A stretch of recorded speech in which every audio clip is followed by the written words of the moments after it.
noite, bem-vindos a mais um Lore no Ar. Hoje eu estou aqui com Jonathan, mais conhecido como Dano Cerebral. Um homem que de tanto lutar e fazer piruetas profissionalmente, teve danos na sua massa encefálica. Bem-vindo, querido. Eu que agradeço aí a oportunidade também, né? Um oi pra todo mundo e realmente, né? Essas quedas, elas acabam causando aí alguns transtornos na pessoa, né? Mas a gente tá aí firme e forte. A gente vai que vai. Eu quero começar com uma pergunta diferenciada. Me diga, tem alguma coisa que tu faz no teu particular, na tua casa, que tu diria que os outros homens poderiam chamar de viadagem? Cara, eu creio que não. Creio que não. Deixa eu pensar bem. Tu acha que tu é bem másculo e viril, assim como manda a tradição? Não necessariamente. É por causa que hoje em dia também com essa questão, né, de... Como eu posso dizer... A modernidade, na verdade, né? O pessoal, eles tendem a ter uma aceitação muito melhor. Então, o que a gente considerava antes como frescura, hoje em dia a gente percebe que era só coisa do pessoal antigo, assim, sim, né? Do padrões, conceito de gênero. Mas então tu acha que não tem... nada que tu faça, assim, que as pessoas fiquem, ué, mas um cara, assim, todo transformado faz isso em casa? Talvez beijar meus amigos, mas não em casa. Então, tu diz beijinho na bochecha, não, carinho? Beijinho, selinho, coisa assim, sabe? Ai, tu é desses. Tu gosta de cumprimentar com selinho? Às vezes é interessante. Se a gente é bem amigo, né? Então não vejo problema nenhum nisso. Tu tem várias transformações no teu corpo, tatuagens, tem a língua bifurcada, Sim. que o pessoal ainda não viu, mas... em algum momento tu já se sentiu irritado por a tua língua fazer um sucesso um pouco maior do que deveria? Tipo, talvez assim, o pessoal só quer saber da minha língua e menos de mim. Eu vou dizer assim, um episódio que foi bem interessante há pouco tempo foi quando a gente fez uma apresentação da WF, o primeiro Justified, que foi lá, agora me falta a memória se foi em outubro ou novembro, e a gente estava fazendo com o Mike Bailey, que é um canadense, um lutador bem famoso. E na hora que ele estava fazendo entrevista pra nós, ele perguntou da língua. Ele falou, tem que mostrar a língua, o pessoal tá perguntando se é, só pra mostrar pro pessoal, ó.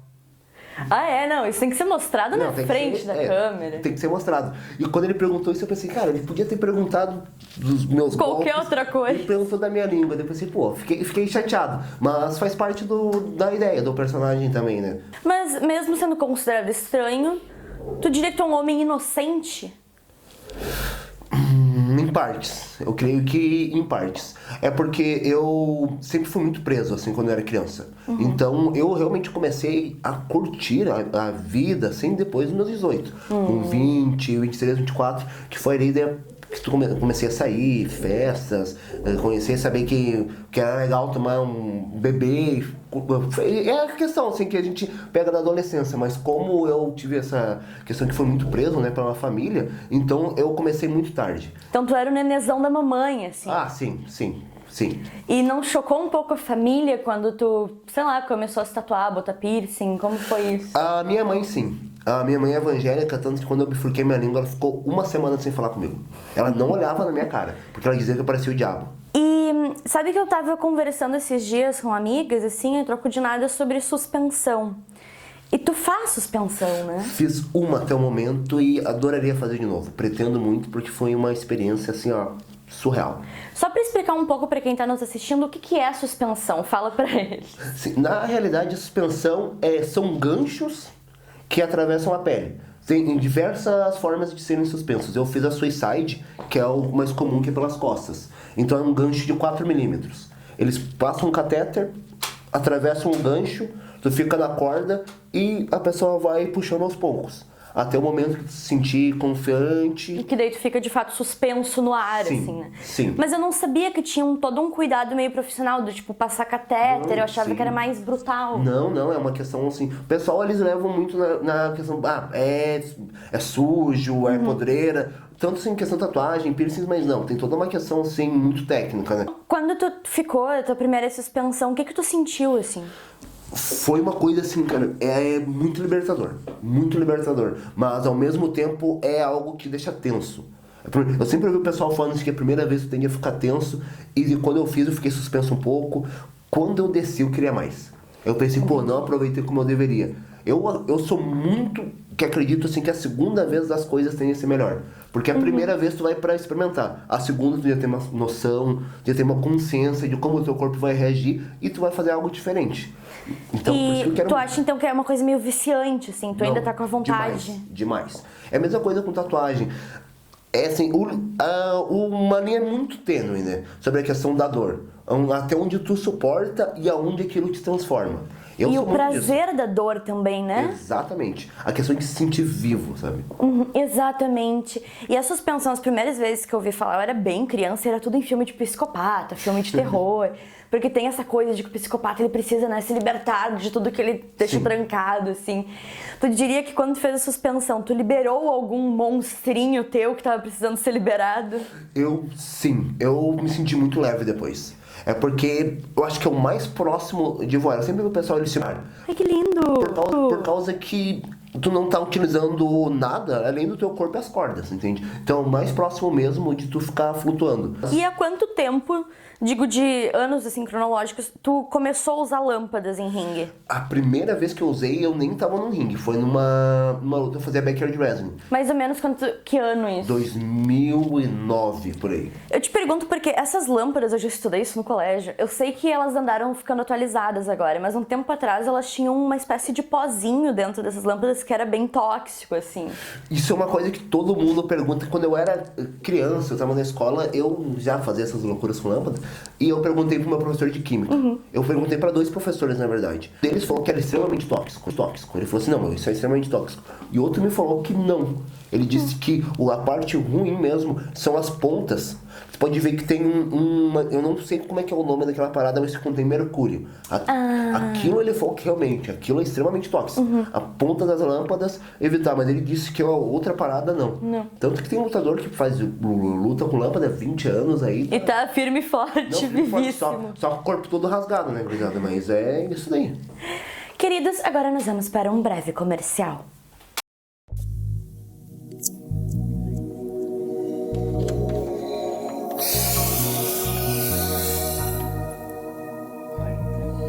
Tu tem alguma fé? Aí é uma questão bem delicada. Eu vou dizer assim que eu não sou ateu. Não sou ateu. Porque eu acho que existe muita coisa que a ciência não prova. E convenhamos, cara, assim, a ciência do ser humano e o cara acreditar 100% no ser humano é burrice, pessoal, me desculpe. E eu também não consigo acreditar piamente que existe um Deus que seja bondoso, que salva todo mundo. Então eu fico muito nesse meio. Eu tenho crenças que existam algo além. Eu ainda acredito assim que o universo é uma força maior. Que o universo, essas coisas que a gente não entende, tudo vem dele. Porque ele existe muito antes do que o primeiro ser humano pôde sonhar. Nessa questão. Eu já fui católico, fiz catequese e tudo.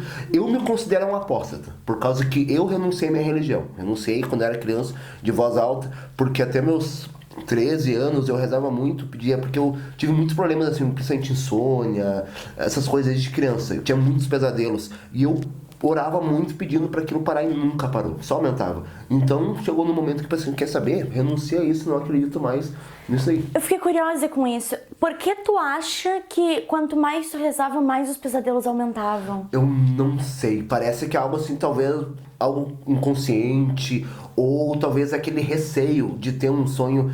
E é muito engraçado, que quando eu era criança eu sempre tinha pesadelos diferentes. Isso é uma coisa que eu fui me lembrar há pouco tempo, porque são lembranças, assim, acho que antes dos 9 anos. E eu tinha esses pesadelos e eu dava nomes pra eles. Nossa, tu catalogava os pesadelos. Catalogava. E quando eu orava, eu pedia eu falava o nome de cada um e pedia pra não acontecer de novo. Nossa, sim, isso é muito metódico, assim. Não, é coisa muito louca, cara. Isso quando eu era criança. Depois foi ficando mais velho, foi diminuindo, mas isso muito depois que eu parei, sabe? De rezar, que eu aceitei assim, cara, se eu tiver que ficar sem dormir, eu vou ter que ficar. aguentar isso. Mas é isso daí mesmo, assim. E hoje em dia tu ainda tem pesadelos recorrentes? Recorrentes não. Muito difícil eu ter um pesadelo. Eu andei tendo vários sonhos estranhos ultimamente, mas eu acredito assim assim que os sonhos, eles realmente querem te mostrar algo. Eu não acredito assim que o que tu vai sonhar é aquilo que vai acontecer, não. Sim. Mas sempre tem um significado, tem um motivo. Porque a gente carrega muita coisa no nosso dia a dia. O cansaço, aquela questão de tu acordar, parece que tu apanhou, entende? E às vezes tu pensa, sonhei que eu tava correndo, alguma coisa assim. E quando a gente tem aquela questão, eu tava correndo. Muita gente acredita que quando a gente sonha, o nosso espírito ele vai pro astral. Né? Tanto que eu acho que é o Wicca, faz tempo que eu não. Se eu falei errado, me perdoe. Não, eu ia te perguntar se tu gosta de Wicca, que algumas coisas que tu me falou parecem fazer sentido. Exatamente, por causa que, até onde eu saiba, na Wicca, eles costumam dizer que o teu mestre, se eu não me engano, tu vai encontrar nos sonhos. Depois de ter animal totem, toda aquela questão. E se eu não sei, na Telema, eu acho que eles não chegam a ter esse pensamento. Mas a Wicca, eles trabalham muito nessa questão do astral e tu aprender enquanto dorme. Tanto que eles acreditam que se tu sonha com alguma pessoa, tá conversando com ela, tu realmente tá. Só que, né... Em outro ambiente, assim. Em outro plano, sabe? E tu já teve alguma vez paralisia do sono? Já tive e é horrível. É horrível, né? Horrível. Eu tava lembrando esses tempos que eu tava dormindo, esse eu era criança também, e eu lembro que parecia que a minha coberta se fechou em mim. Ela se fechou em mim e eu tentava gritar e não conseguia. Se sufocando com a coberta? Eu acho que se eu tive 2 vezes na vida foi muito. Mas é algo que também me lembrei há pouco tempo. Muitas coisas, como tu não tinha certeza se tu tinha vivido ou se era uma coisa de criança, tu acabou ignorando, assim, por um período. Exatamente, e tanto que essa questão dos pesadelos, eu me lembrei há pouquíssimo tempo. Se eu não me engano, acho que foi ali pelo ano passado, 2021, começo desse ano. Que foi assim, simplesmente me veio na cabeça. Assim. E não te apavora um pouco que a qualquer momento pode começar a vir muitas lembranças que tu não lembrava mais, assim? Isso daí eu nunca parei pra pensar. Agora, e tudo isso daí também cria uma ansiedade. Tu já viu espectros, já viu plasmas, já viu fantasmas? Posso contar uma história muito interessante? Claro, à vontade. Muito interessante. Eu tinha meu ex-cunhado, ele era, assim, teve uma vida muito violenta, vivendo homicídios, coisas assim, e eu lembro que eu era muito amigo dele. Muito amigo dele. E eu lembro que um dia ele me deu uma garrafa que ele fez quando ele tava, acho que era na época da fase, que eles faziam... como é que é a palavra? Artesanatos. Ele fez, não tava completo, ele me deu. Eu falei, todo mundo lá na vila me chama de mano. Ele, mano, pega pra ti que presente, só terminar. Mas eu nunca terminei porque eu gostava. E ele foi assassinado. Ele foi assassinado e foi assim, me bateu forte, porque eu gostava dele, apesar de tudo, né, da vida dele. E assim, eu sempre tive muito problema com álcool. Muito problema com álcool. E bebia demais, arranjava briga. E uma vez eu arranjei uma briga na rua, assim, que foi muito feia, com risco de vida. E quando eu tava voltando pra casa, eu via que tinha alguém atrás de mim. Abri a porta de casa e assim, cara, foi uma coisa muito, muito louca. Abri a porta e eu senti um alívio no meu corpo, assim, que eu desabei. Fui pro meu quarto e até o momento de eu deitar, eu vi aquela pessoa ali. Ela ficou olhando até o momento que eu dormi. Eu acordei no outro dia. Mas isso é horrível. Não, mas é incrível porque, assim, aconteceu mais uma vez, depois, sobre circunstâncias parecidas. E foi num dia, porque tinha um cara que tava morando de favor lá em casa. E daí, porventura, sei lá, por alguma coisa universal, ele acabou derrubando a minha garrafa e quebrando ela. Aqui, assim, a garrafa que tinha sido presente do cara que depois foi assassinado. Sim, e daí, quando teve uma outra situação assim, nesse dia que a garrafa quebrou, eu vi a mesma pessoa. Tu acha que talvez fosse ele? Sim, acho com certeza que fosse ele. E quando aquela garrafa quebrou, o vínculo que a gente tinha aqui se foi. Acabou. Por causa, assim, que a última vez que eu vi ele tava assim, ele tinha problema com drogas, tudo. Então ele tava bem feito. Ele não quis vir falar comigo pelo estado que ele tava, porque ele tinha vergonha. Vou fazer uma pergunta aqui bem de vovozinha, bem de mãe religiosa. Mas tu acha que esses problemas que eu tinha com álcool era por algum obsessor, um espírito obsessor na tua vida? Talvez, por causa que são coisas que vão né, e voltam pra mim. Tanto que esses últimos tempos eu também voltei a beber muito, coisa assim que eu não fazia. Eu passei anos sem beber, E daí depois foi voltando aos poucos. Daí é uma coisa assim que é incrível, cara. Quando tu quer botar eu boto na cabeça, hoje eu quero beber pra ficar louco. Eu bebo pra ficar louco. E daí eu penso, por que a gente não tem essa mentalidade pra alguma outra coisa na vida? Sim, não, hoje eu quero trabalhar e me dá muito bem. Ninguém quer, cara, ninguém quer. E agora nós vamos para o tarô dos famosos. Loli, é com você! Boa noite, bem-vindos ao...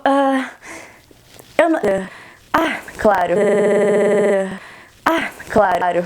Boa noite, bem-vindos ao Tarô dos Famosos, onde você fica sabendo a vida das suas celebridades favoritas. Antônia Fontinelli, caso eleita, será uma boa política para nosso Brasil? Não. Antônia não vai saber fazer boas escolhas sozinha, vai se desesperar, vai se sentir empacada, vai perceber que a política não é um conto de fadas que tu simplesmente grita e as coisas acontecem. Então, gente, recomendo até que não elejam, tá bom? Apesar de eu gostar muito da Antônia Fontinelli como mulher, não como sábia. O que os astros têm a nos dizer sobre Márcia Sensitiva?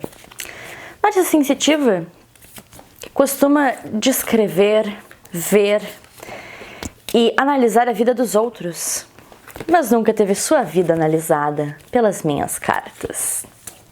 Márcia Sensitiva realmente é uma sensitiva?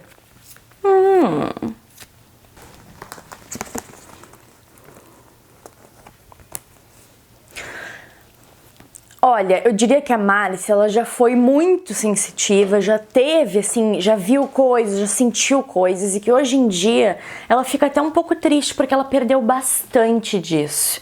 E talvez seja justamente por isso que ela anda cada vez mais raivosa com vocês nas redes sociais dela. Acontece. Saiu uma foto da Jojo Todinho com o Cauã Raymond no seu Instagram. Ela tava até com a mão na perninha dele. Será que já rolou alguma coisa no meio dessa amizade? Cauã Raymond já deu uns beijinhos assanhados na Jojo Todinho?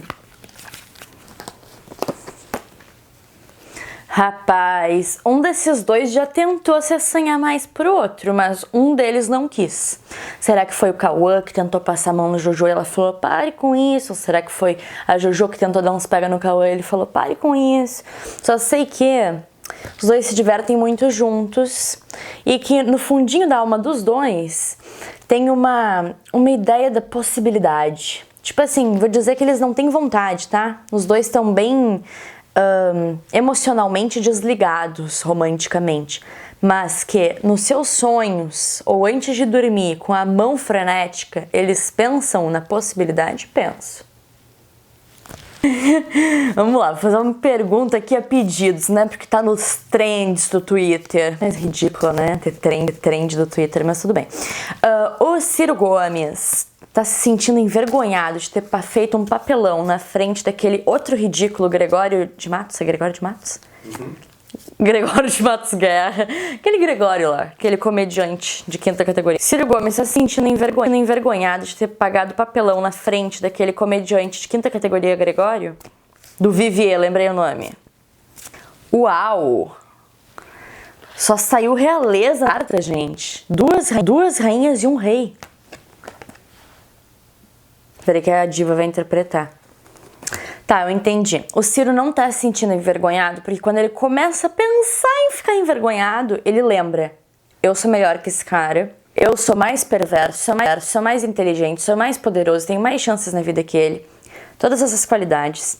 Também tem o apoio, né, de outros pensamentos, do tipo assim, às vezes pergunta pra esposa e ela fala, amor, não dá bola que você é besteirinha de Twitter. Amor, não dá bola que aquele homem não sabe de nada.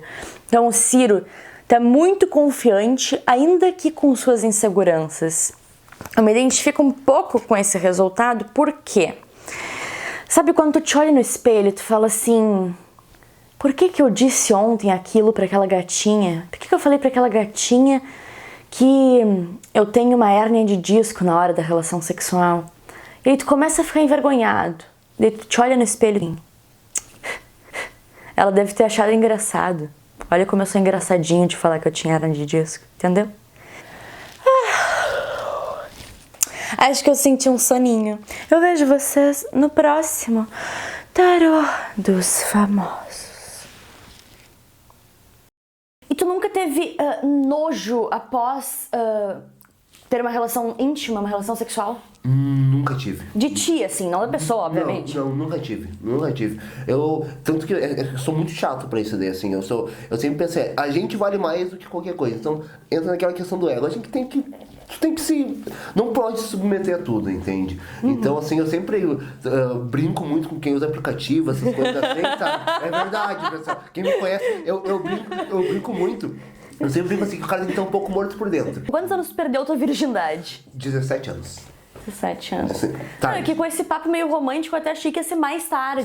Tipo assim, com 30. Mas foi com a minha primeira namorada. E ela era virgem também. Então tu nunca foi um homem pegador, cafajeste? Não, nunca fui.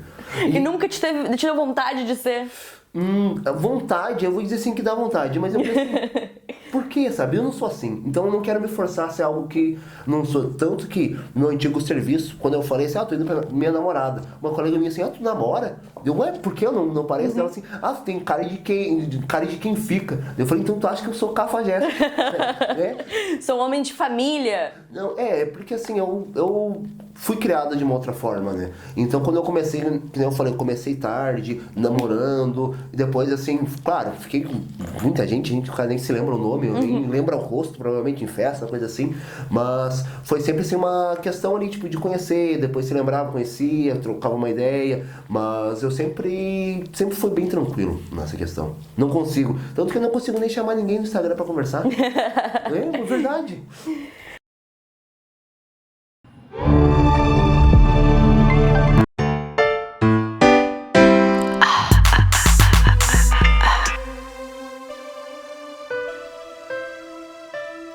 Alô? Obrigada por essa oportunidade de ouvir um conselho teu. Acho que meu caso não tem muita salvação, será? Mas mesmo assim vou chorar as pitangas aqui. É sempre bom ter um espaço de desabafo e é pra isso que serve o Disque Loli, realmente. Faz alguns anos que me enfiei num curso de graduação na Federal. Ela estudou bastante, gente, ou não tem tanto dinheiro para pagar uma particular. É um curso bastante longo e até traz retorno financeiro, mas isso só depois de ter uma carreira acadêmica consolidada, com doutorado e tudo mais. No mínimo 10 anos de estudo e dedicação exclusiva. O problema é que minha família sempre foi muito pobre. Batalhadora, tá na Federal por isso. Meus pais vivem mínimo, mas mesmo assim eu me enfiei na faculdade ao invés de ir trabalhar. Isso porque quando tomei essa decisão eu era nova e não me importava com dinheiro. Escolhi o curso dos meus sonhos e só queria estudar. Acontece que agora eu entendo que esse desapego com o dinheiro simplesmente não pode ser uma opção, porque meus pais estão ficando velhos e cansados e nunca tiveram uma vida boa. E eu preciso ajudá-los agora, com urgência, e não daqui a 10 anos. Olho pra eles e pra situação da nossa casa e me sinto muito culpada, mas ao mesmo tempo, se eu trancar a faculdade e arrumar um emprego qualquer, eu vou ser mais infeliz ainda por ter abandonado meu sonho. Não há como conciliar o curso com um trabalho porque é período integral e seria obrigada a trancar mesmo. Eu dou o meu máximo em casa, limpo tudo, preparo as refeições, mas isso não é suficiente para não me verem como a vagabunda que não ajuda. Só vou ser valorizada e respeitada quando eu tiver um emprego. E afirmo isso pelo fato de meu irmão mais velho ser o queridinho dos meus pais, mesmo ele sendo um bostão. Ele tem um emprego que é bem visto e amado, sendo que não ajuda os meus pais, guarda o dinheiro dele todo pra ele e não sabe acender a boca do fogão. Desde 2019 estou convivendo com essa angústia e não sei o que fazer. Sinto culpa por não trabalhar e me sinto idiota por me importar com os meus pais, mesmo que eles não mereçam. Todos os dias eu sinto que sou um erro e minha vida não tem sentido. Fico com raiva do mundo por ter nascido pobre. Agradeço se tiver um conselho pra mim. Pode ser um tapa na cara também. Fala que eu te esmurro. Com lágrimas, uma grande fã. Ai, meu amor. Então, o que eu vou te dizer? Primeiro, eu acho que tu já deve saber, mas eu vou reafirmar. Tu não tem nenhuma obrigação de bancar a tua casa, né? Assim, tu não é culpada pelas situações que tu gostaria que teus pais tivessem de melhor. Acho que todo filho chega um momento, principalmente por cultura, assim, e por contos de fada, chega um momento que os filhos querem poder colaborar também, ou são cobrados para colaborarem dentro de casa. Tu já limpa, tu já varre, tu passou numa federal, que é uma coisa que é dificílima, principalmente para pessoas que não têm, tipo, muito dinheiro. A maioria das pessoas que estão em federais são pessoas endinheiradas, sim. Tu é uma grande guerreira, tu é batalhadora. Teu irmão tem um emprego e tu mesma disse que ele não ajuda em casa e mesmo assim ele é o queridinho da família. Eu acho que, neste caso, tu tem que perdoar os teus pais e perdoar a si própria por odiá-los às vezes e estar nessa situação conflitante na família. Eu acho que o mais importante agora é tu pôr na tua cabeça que tu é muito merecedora e que a tua faculdade vai te levar muito longe e que se não é viável um emprego nesse momento, tu tem que achar alguma outra forma de ter uma renda. Talvez fazendo algum marketing digital, talvez vendendo algum produto, tipo assim, marketing de afiliados, talvez fazendo vídeos no Telequai, eles pagam, isso nem é uma publicidade, porque eles te escravizam um pouco, mas vale a pena. Agora, a principal mensagem aqui é, tu não pode fazer mais do que está ao teu alcance. E lembre-se sempre, pouquíssimos hoje em dia se esforçam para estar numa faculdade pública. Tu é uma dessas pessoas. Não desista. Seja rica. Não odeie ser pobre. Pense que tu tem a chance de ser muito rica neste Brasil de miséria. Boa sorte, meu amor. Ah, e se você também precisa de um conselho, mande seu e-mail para o Disque Loli, heloisa.canabarro@hotmail.com. Eu espero você.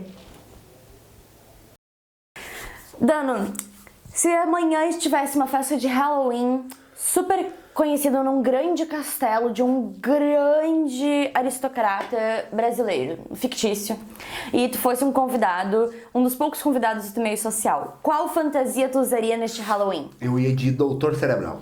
Doutor Cerebral. Eu quero muito usar isso numa luta, que eu tenho um jaleco que eu ganhei de um amigo meu que ele é técnico em enfermagem. Eu tenho já os óculos de solda, então é um cientista maluco. Eu sempre pensei em ter algumas seringas com aqueles corotes de cores, entende? Pra fazer como se fosse E tu vai ficar dando injeção de corote nas pessoas da festa. Essa que diferença tem que vai ser, você abre a boquinha aí e toma o teu remédio. Eu percebo que por mais que pareça, você não tem nada de monstro, né? É só de anjo aqui. Assim, é uma coisa. Assim, todo mundo, né? Todo mundo comete erros, né? Mas isso é uma coisa assim que eu sempre vi muito. Tanto que eu tenho na minha mochila, eu tenho alguns bichinhos de pelúcia. Eu vi hoje. Tu viu, né? Eu tenho um jacaré chamado Jaré.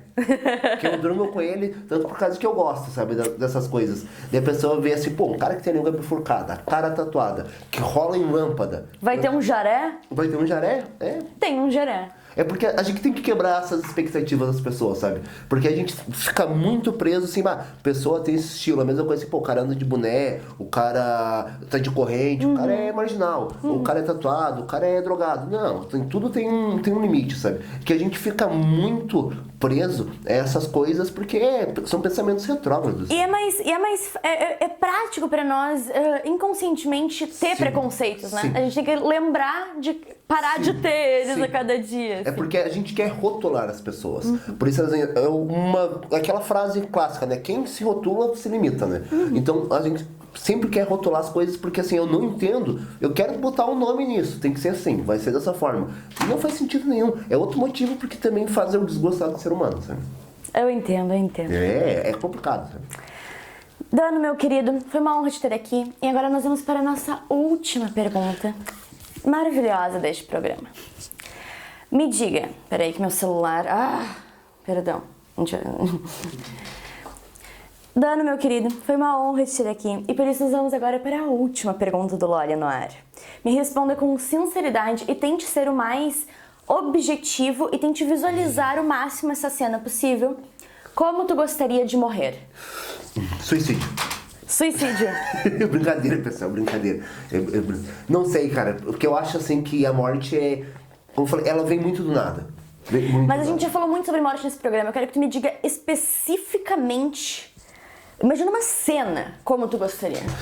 Uma cena, o que eu posso dizer assim? Talvez eu em cima do ringue, já ali 25 minutos de luta, sangrando, assim, já vendo ofegante, tenho minha última queda e fico por ali morto. Seria, eu acho que, o máximo, assim. E aplaudido no final. Aplaudido e as pessoas só descobrir que eu morri depois horrorizadas pro resto da vida. Mas é algo assim que eu acho que seria um momento muito grande. Tanto que um dos meus heróis, o Mitsuharu Misawa, morreu em cima do ringue. Então, assim, é algo que eu acho que pra todo mundo que é lutador, que ama a modalidade, seria o máximo, assim, sabe? Adorei! É assim que os grandes esportistas gostam de morrer, praticando a sua arte. Sim, a gente elevar a parada até acima do nosso ser, sabe? É a arte acima de tudo, pessoal. É arte acima de tudo. E eu vejo vocês no próximo Lolly no ar.